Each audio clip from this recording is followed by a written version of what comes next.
Puggsy Bogues and I are back. Still sheltering in place, coming up on our 200th meal in a row. Just the two of us, right, Pugs? Since it's warming up in New York City, we're gonna make a champagne Paloma tonight. And I call it a champagne Paloma, but you can really use any sparkling wine, Prosecco, Cava, Cremant, anything will do. Anyway, you're gonna take 2 parts grapefruit juice to 1 part tequila. So I did 1.5 ounces of tequila and 3 ounces of grapefruit juice, poured over ice, stir, top off with your sparkling wine of choice, and then garnish with a lime that you can squeeze and pour in and enjoy.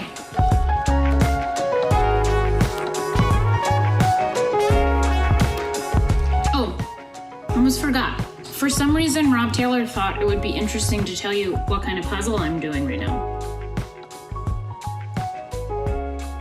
This is the puzzle we're doing.